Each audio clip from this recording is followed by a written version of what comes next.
الحمدللہ رب العالمین والصلاة والسلام علی سید المرسلین اما بعد۔ ایک بھائی سوال کرتے ہیں کہ رجب کے کنڈوں کے متعلق حقائق بیان کر دیں۔ تو گزارش یہ ہے کہ موجودہ زمانے میں 22 رجب کو کنڈے بھرے جاتے ہیں اور پھر شیرینی لوگوں میں تقسیم کی جاتی ہے، اور ذکر یہ کیا جاتا ہے، بیان یہ کیا جاتا ہے کہ 22 رجب کو کنڈے بھرے جاتے ہیں۔ امام جعفر صادق رحمہ اللہ کے نام پہ ان کے نام کی فاتحہ دی جاتی ہے، اور جو کوئی ان کے نام کی 22 رجب کو فاتحہ دے گا، اللہ اس کی مشکلات حل کریں گے، اس کی غریبی کو دور کریں گے۔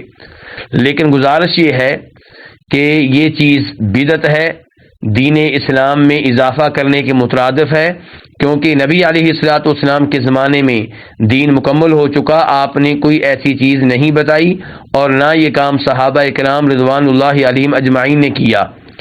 اس لیے ایسے کاموں سے دور رہنا چاہیے۔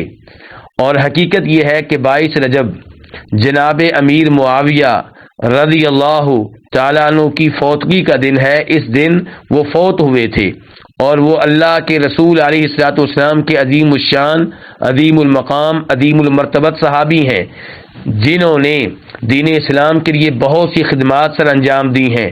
ان کے زمانے میں بہت سے علاقے فتح ہوئے اور مسلمان سلطنت کا حصہ بنے۔ وہ کاتب وحی ہیں اور نبی علیہ الصلوۃ والسلام کے عزیز اور رشتہ دار ہیں۔ ان کو سب سے پہلے دمشق وغیرہ میں ذمہ داری جناب عمر فاروق رضی اللہ تعالیٰ عنہ نے دی تھی۔ پھر جناب عثمان ابن عفان رضی اللہ تعالیٰ عنہ نے بھی ان پہ اعتماد کا اظہار کیا تھا اور انہیں گورنری پہ برقرار رکھا تھا۔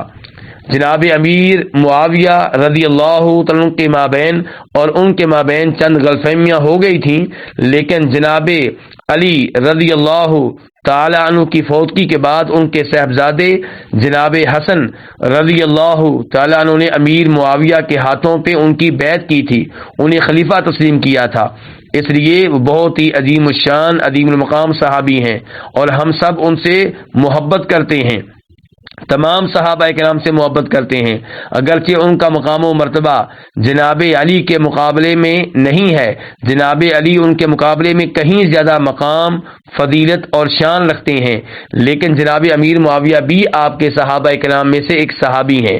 تو جس دن وہ فوت ہوئے ہوں اس دن کنڈے بھرنا اور مٹھائیاں تقسیم کرنا یہ بالکل غلط ہوگا، اور یہ صحابہ کرام رضوان اللہ علیہم اجمعین سے بغض کے مترادف ہے۔ اللہ رب العزت ہمیں ایسی غلط چیزوں سے محفوظ رکھے۔ واللہ تعالی اعلم۔